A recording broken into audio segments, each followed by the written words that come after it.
plants are nature's alchemists. Plants literally conjure the stuff of life out of thin air. Using nothing but sunlight, water and CO2, plants manufacture the sugars that give our world its structure, shape and energy. Only they can take nitrogen out of the air and transform it into the amino acids that make up the tissue of all living things. So next time you see a tree, give it a big hug. Carbohydrates are compounds made of the elements carbon, hydrogen and oxygen. Plants take the carbon dioxide from the atmosphere, combine it with water and turn it into sugar molecules using the energy of the sun. The carbon backbones from the sugar molecules are used by plants as the starting points for manufacturing the amino acids that make up all proteins. Amino acid. The atmospheric nitrogen that will eventually be incorporated into new amino acids enters plants through their roots. Bacteria in the soil working in concert with the plant, which is then formed into new amino groups. The newly amino acids are then formed into proteins. Proteins are made up of individual building blocks called amino acids. All proteins are initially made by plants, therefore all animal protein is actually nothing but recycled plant protein. Meaning if all the plants in the world died out, everything else in the world dies out. All proteins come from a plant source. Yes, that's exactly what it means. Cut out the middleman. All nutrients come from the sun or the soil. Vitamin D, the sunshine vitamin, is created when skin is exposed to sunlight. Everything else comes from the ground. Minerals originate from the earth, and vitamins from the plants and microorganisms that grow from it. The calcium in a cow's milk and her 200-pound skeleton came from all the plants she ate, which drew it up from the soil. We can cut out the middle moo, though, and get calcium from the plants directly. Where do you get your protein? Protein contains essential amino acids, meaning our bodies can't make them, and so are essential to get from our diet. But other animals don't make them either. All essential amino acids originate from plants and microbes, and all plant proteins have all essential amino acids. The only truly incomplete protein in the food supply is gelatin, which is missing the amino acid tryptophan. So the only protein source that you couldn't live on is Jell-O. As I covered previously, those eating plant-based diets average about twice the average requirement for protein. Those who don't know where to get protein on a plant-based diet don't know beans. Get it? That's protein quantity, though. What about protein quality? The concept that plant protein was inferior to animal protein arose from studies performed on rodents more than a century ago. Scientists found that infant rats don't grow as well on plants, but infant rats don't grow as well on human breast milk either. So does that mean we shouldn't breastfeed our babies? Ridiculous. They're rats. Rat milk has 10 times more protein than human milk, because rats grow about 10 times faster than human infants. It's true that some plant proteins are relatively low in certain essential amino acids, so about 40 years ago, the myth of protein combining came into vogue. Literally, the February 75 issue of Vogue magazine. The concept was that we needed to eat complementary proteins together, for example, rice and beans, to make up for their relative shortfalls. This fallacy was refuted decades ago. The myth that plant proteins are incomplete, that plant proteins aren't as good, that one has to combine proteins at meals, these have all been dismissed by the nutrition community as myths decades ago. But many in medicine evidently didn't get the memo. Dr. John McDougall called out the American Heart Association for a 2001 publication that questioned the completeness of plant proteins. Thankfully, though, they changed and acknowledge now that plant proteins can provide all the essential amino acids, no need to combine complementary proteins. It turns out our body is not stupid, It maintains pools of free amino acids that can be used to do all the complementing for us, not to mention the massive protein recycling program our body has. Some 90 grams of protein is dumped into the digestive tract every day from our own body to get broken back down and reassembled, so our body can mix and match amino acids to whatever proportions we need, whatever we eat, making it practically impossible to even design a diet of whole plant foods that's sufficient in calories but deficient in protein. Thus, plant-based consumers do not need to be at all concerned about amino acid imbalances from the plant proteins that make up our usual diets. Plant-based protein versus animal protein. Animal protein is toxic to our system in many ways. It damages kidneys and can accelerate loss of kidney function. Also, damages blood vessels and can promote the development of atherosclerosis and heart disease, and is also linked to a lot of different cancers.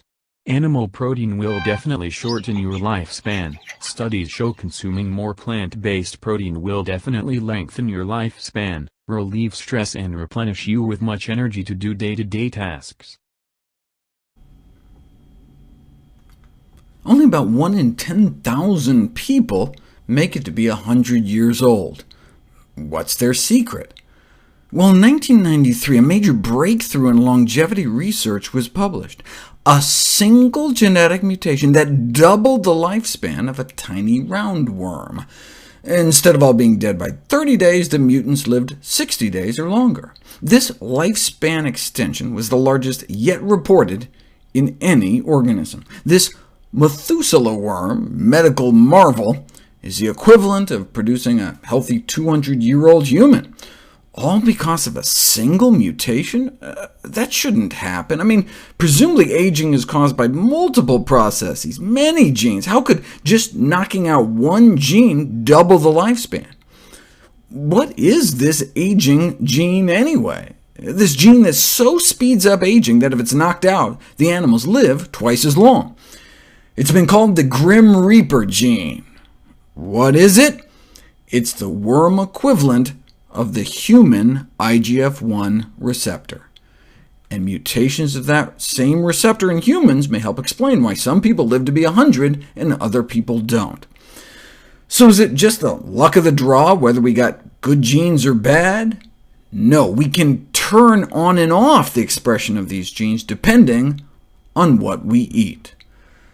3 years ago, I profiled a remarkable series of experiments about IGF-1, insulin-like growth factor 1, this cancer-promoting growth hormone released in excess amounts by our liver when we eat animal protein. So men and women who don't eat meat, egg white, or dairy proteins have significantly lower levels circulated within their bodies.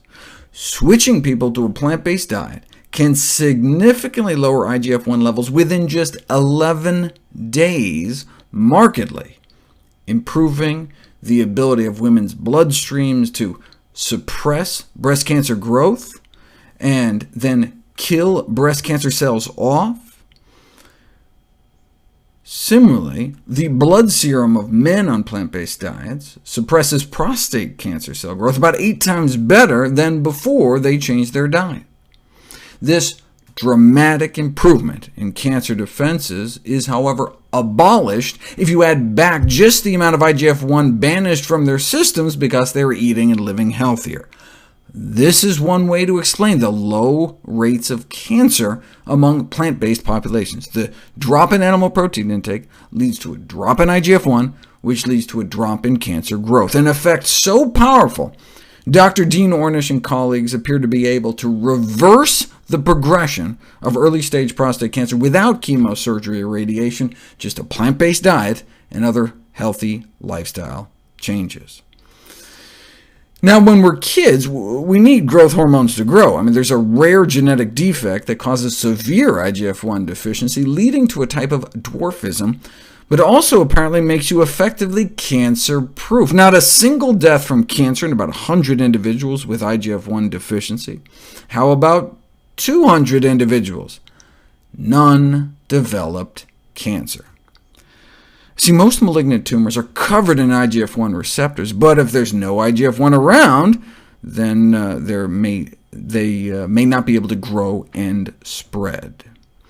This may help explain why those eating low-carb diets appear to cut their lives short. But not just any low-carb diet, specifically those based on animal sources, whereas vegetable-based low-carb diets were associated with a lower risk of death. But look, low-carb diets are high in animal fat as well as animal protein. So how do we know it wasn't the saturated animal fat that was killing people off and had nothing to do with the protein? What we need is a study that just follows a few thousand people and their protein intakes for 20 years or so, and just see who lives longest, who gets cancer, who doesn't. But there'd never been a study like that until now. 6,000 men and women over age 50 from across the U.S. followed for 18 years, and those under age 65 with high protein intakes had a 75% increase in overall mortality and a 4-fold increase in the risk of dying from cancer. But not all proteins. These associations were either abolished or attenuated if the proteins were plant-derived, which all makes sense given the higher IGF-1 levels among those eating lots of protein. The sponsoring university sent out a press release with a memorable opening line, "That chicken wing you're eating could be as deadly as a cigarette," explaining that eating a diet rich in animal proteins during middle age makes you 4 times more likely to die from cancer than someone with a low-protein diet, a mortality risk factor comparable to smoking cigarettes. And when they say low-protein diet, what they actually mean is just getting the recommended amount of protein. Almost everyone's going to have a cancer cell or a precancerous cell in them at some point. The question is, does it progress? Said one of the lead researchers. That may depend on what we eat. The question is not whether a certain diet allows you to do well in the short term, one of the researchers noted, but can it help you survive to be 100? It wasn't just more deaths from cancer. Middle-aged people who eat lots of protein from animal sources were found to be more susceptible to early death in general. Crucially, the same did not apply to plant proteins like beans, and it wasn't the fat, but the animal protein that appeared to be the culprit.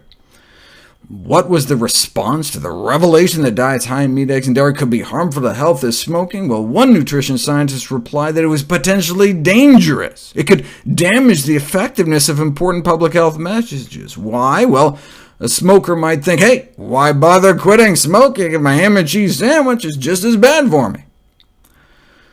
It reminds me of a famous Philip Morris cigarette ad that tried to downplay the risk by saying, hey, you think secondhand smoke is bad, increasing the risk of lung cancer 19%. Well, hey, drinking 1 or 2 glasses of milk every day may be 3 times as bad, 62% increased risk of lung cancer.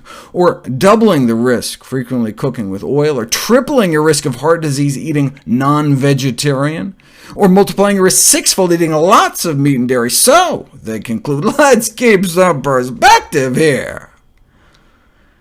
The risk of cancer from secondhand smoke may be well below that of other everyday activities, so breathe deep.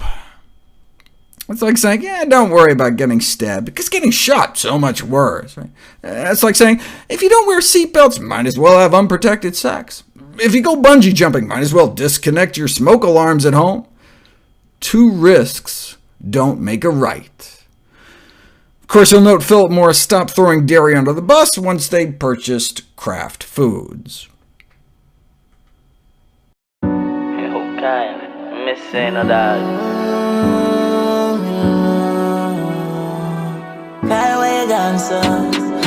Dreams, dog, chasing my dreams, dog. One Psalms a day beg Jah for guide me and my team, dog. Dreams, dog, chasing my dreams, dog. Rest in peace, Kyle, you was a real brother to me. My dog, I have to set